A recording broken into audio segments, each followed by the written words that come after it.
Dear student, आज हम लोग देखेंगे क्लास 9 फिजिक्स का। क्लास 9 में फिजिक्स का है chapter 2 force and law of motion, यानी चैप्टर फर्स्ट हो चुका है। यह है चैप्टर 2। इसमें पढ़ना है फोर्स लॉ ऑफ मोशन, मतलब इसमें हम लोग स्टडी करेंगे आज कि फोर्स क्या होता है। तो देखिए बहुत ही सिंपल है। फोर्स का अ पुश या pull on a body is called a force, मतलब किसी भी ऑब्जेक्ट या बॉडी पे हम लोग जो पुल करते हैं या पुश करते हैं उसे हम लोग बोलते हैं क्या, फोर्स। मतलब किसी भी ऑब्जेक्ट में अगर हम फोर्स लगा रहे हैं तो उसमें क्या होगा, चेंज होगा। या तो रेस्ट में होगा तो मोशन में जाएगा, या मोशन में होगा तो रेस्ट में हो सकता है।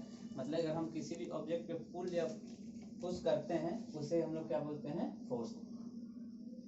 और देखिए force is a vector quantity. Force से क्या होता है, वेक्टर क्वांटिटी होता है। हम लोग पढ़ चुके हैं वेक्टर और स्केलर क्वांटिटी क्या होता है। वेक्टर क्वांटिटी उसे कहते हैं जिसमें मैग्नीट्यूड एंड डायरेक्शन हो, उसे हम लोग बोलते हैं वेक्टर क्वांटिटी। तो फोर्स यहाँ पे वेक्टर क्वांटिटी है। एग्जाम्पल जैसे opening the door, throwing a ball. जैसे डोर है, डोर को हम लोग फोर्स लगाते हैं दरवाजे को तो ओपन होता है। जब फोर्स लगाएंगे तो डोर क्या होगा, ओपन होगा। वैसे ही किसी बॉल को थ्रो करना है, बॉल को फेंकना है तो फोर्स लगाएंगे तो बॉल थ्रो होगा। तो एग्जांपल ऑफ फोर्स हो जाएंगे।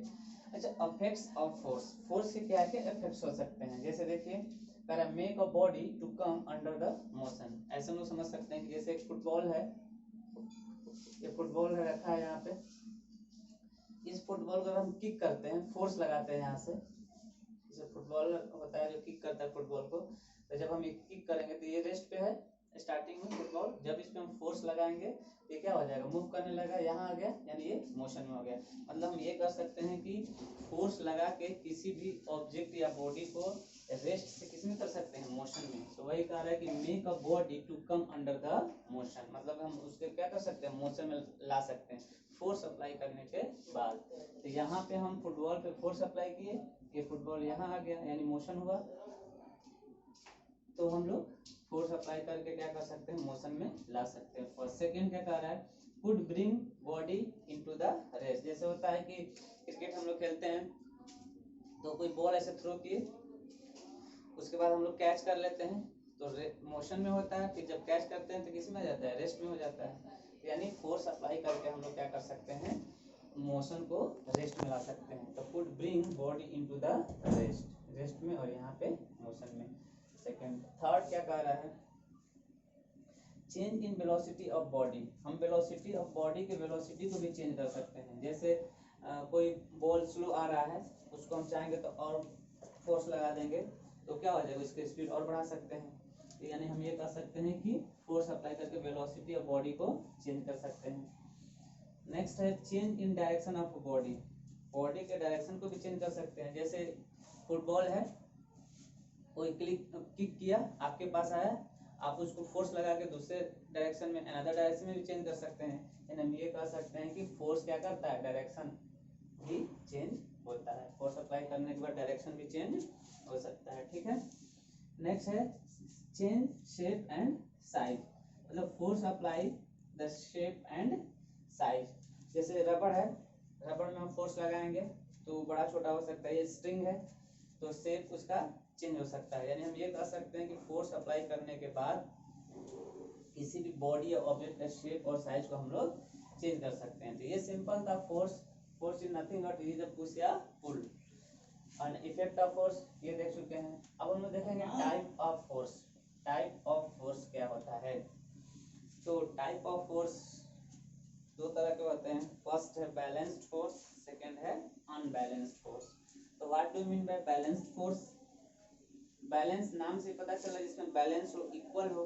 नेट फोर्स या रिजल्टेंट फोर्स या total force is zero is known as balance force. जैसे देखिए बैलेंस फोर्स में ऐसे हम लोग समझ सकते हैं कि जैसे यहाँ पे कोई ऑब्जेक्ट है, यहाँ हमने फोर्स अप्लाई किया इस ऑब्जेक्ट पे 10 न्यूटन। इस फोर्स पे, इस ऑब्जेक्ट पे मैंने फोर्स अप्लाई किया 10 न्यूटन। इसके जस्ट अपोजिट मैंने फोर्स अप्लाई कर दिया 10 न्यूटन। तो ये ऑब्जेक्ट मूव करेगा नहीं, क्योंकि दो फोर्स लग रहा है अपोजिट डायरेक्शन में, बट दोनों क्या होना चाहिए, इक्वल। इक्वल एंड अपोजिट है तो ये क्या हो जाएगा, रेस्ट में होगा। यानी हम ये कह सकते हैं कि बैलेंस फोर्स या टोटल नेट फोर्स क्या हो जाएगा, यहाँ पे 0 हो जाएगा। ऐसे भी हो सकता है फोर्स, ऐसे भी हो सकता है, ये है 5 न्यूटन, ये है 5 न्यूटन, दोनों ऑपोजिट है, इक्वल है, ये हो जाएगा बैलेंस फोर्स। तो वही बैलेंस फोर्स उसे कहते हैं जिसमें मतलब टोटल फोर्स कितना हो जाएगा, नेट फोर्स 0 होगा, मतलब उसमें कोई मूवमेंट नहीं होगा। यानी ये कह सकते हैं फाइनली कि body does not change its state, its position, body अपना पोजीशन चेंज नहीं करता है, रेस्ट नहीं रहता है, जहाँ है वहीं रहेगा। नेक्स्ट है unbalance force. What do mean by unbalance force? A net force, resultant force या total force is not zero, body can change its state. मतलब कि अनबैलेंस में क्या होगा, बॉडी स्टेट, बॉडी जो है अपना पोजीशन या स्टेट क्या करेगा, चेंज करेगा। जैसे यहाँ पे एक ऑब्जेक्ट है, यहाँ पे मैंने फोर्स अप्लाई किया 10 न्यूटन, इधर फोर्स अप्लाई किया 5 न्यूटन, तो क्या हुआ, ये बॉडी क्या होगा, मूव करेगा, यानी ये हमारा टोटल बैलेंस कितना हो गया, 0 के इक्वल नहीं है। यहाँ पे देखिए 10 माइनस 10 इक्वल है, अपोजिट है, 0 हो जाएगा। यहाँ पे 10 माइनस 5 5 हो जाएगा। यानी हम कह सकते हैं कि अनबैलेंस उसे बोलते हैं जो नॉट जीरो, यानी एफ नेट टोटल फोर्स जो होगा वो नॉट इक्वल टू 0 होगा।